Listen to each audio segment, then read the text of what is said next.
Hey guys, it's Ben here at Strength Factory and welcome to the latest episode of Factory Knowledge, my weekly video series about all things action sports performance. Now this week we're going to start off with a topic where I'm just trying to develop your understanding, okay? And it's called 10 reps, 3 ways. And basically all I'm going to do is I'm going to break down the considerations for how many reps you do basically.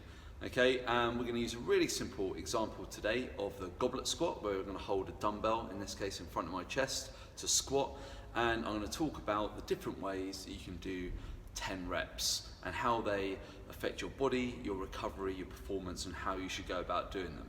When you can understand this, it really helps you to understand the training program that you might see online or that you might purchase, and it also helps you to design your own program and to see where you may need to change things from what you're currently doing.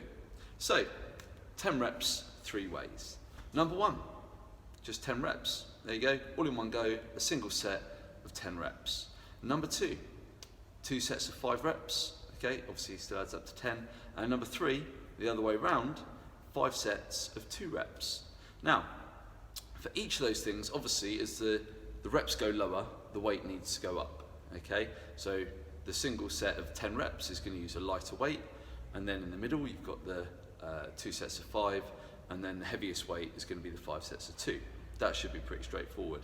And to be honest, I'm cheating a little bit because the 10 reps, the single set of 10 reps, you're unlikely to do that. The reality is it's going to be 2, 3 or 4 sets of 10, so you're actually doing 20, 30 or 40 reps in total, but bear with me. So let's start off with the 10 reps. I'm going to take my lightest weight here, it's only a 14, okay? And we're going to do 10 reps.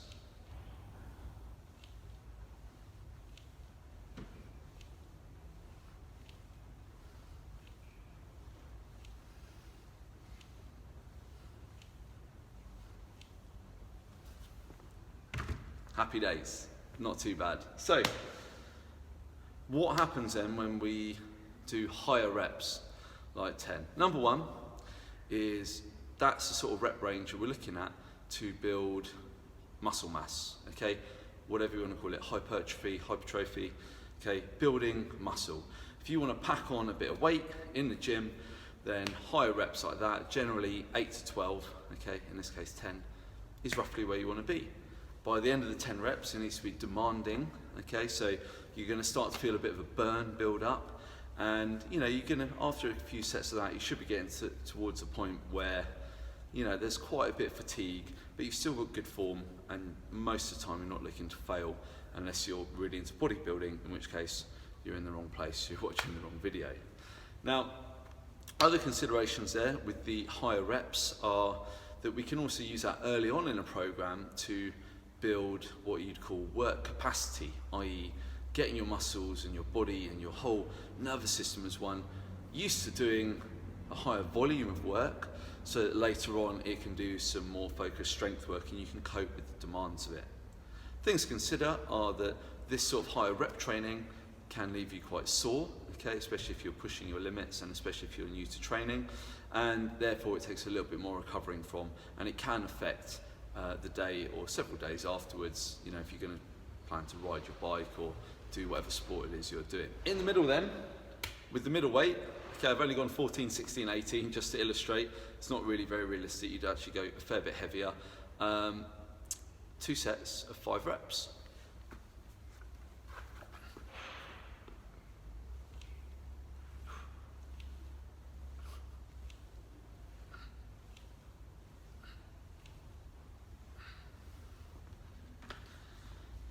You would then rest, okay, for a period of time, probably, for a good 3 minutes or so, or maybe you'll do another exercise, maybe an upper body exercise before coming back to the second set. But either way, for 5 reps, you should be training pretty heavy, and that means you need long recovery periods to maintain the quality of the reps. Now, what's the difference? So you're still doing 10 reps, but number 1, you're using a heavier weight. So the stimulus is going to be more of a strength stimulus, i.e.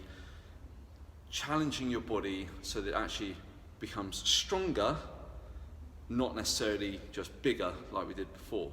Now, around 5 reps, there's definitely potential to put on some body weight as well, especially in young men. If you're nice and healthy and sleeping well, your testosterone's good and things like that. For a lot of people though, around the 5 reps, you're unlikely to put on much muscle mass unless you're really new to training. Now, what we're getting here is that nice kind of middle ground where we're not picking up the absolute heaviest stuff. So you could say it's lower risk, okay, but you're also not doing the really high volume work that you're doing at the other end. You also, 2 lots of 5 isn't going to be too demanding. It's not going to, it's not going to make you too sore or anything like that, and shouldn't be too tough to recover from. The final one then is going to be our heaviest weight. Again, only 18 for today, but in reality, it could be, if you were squatting for 10 reps, you might have the 20, and then for 5 reps, you might have a 30, and for 2 reps, you might have a 40 or something like that, okay? But I just want to illustrate. So, 2 reps.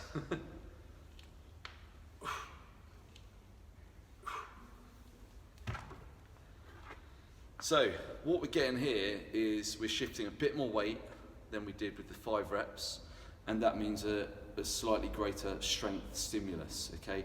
We're really working towards that maximal strength. Now, you are going to still have to rest about 3 minutes in between sets, and that means that 5 lots of 2 takes up quite a lot of time. And so generally, those sort of high numbers of sets are more applicable to athletes or people with more free time, because actually, 5 2s with warm-up sets and a good 3 minutes in between, we're looking at a good 15 minutes there just to do that first part of your session. Now, by splitting it up into 5 sets of 2, what you get is really good recovery in between, and that means if you're smart with your weight and your form is really good, that you can really attack every set. And that's really the benefit of doing these high numbers of sets with low reps, is that you can get that repeated strength stimulus with that real quality. Sometimes with 5 reps, you'll start to really struggle by the end of the 5 reps, and maybe the form goes a bit, and actually the weight starts to move slower, okay? Whereas actually with 2 reps, chances are you can be really aggressive and really hit both reps fast and powerful to really get the maximum stimulus out of them. What we get from 5 2s is a high level of quality, a low level of soreness, and a high level of adaptation to strength. However, that amount of real heavy strength work does take it out of your nervous system, okay? So you may not feel your legs are so sore, but your nervous system the next day is potentially going to be fatigued, and so you won't be able to jump as high, sprint as hard, or lift as heavy. And that's why in general I suggest you do easy day, hard day in your training, whatever it is you're doing. So hopefully that explains a little bit about sets and reps and how to think about it, and how to look at programs that you might see online. Think about what you're trying to achieve and what the program's doing, and is that suitable for you.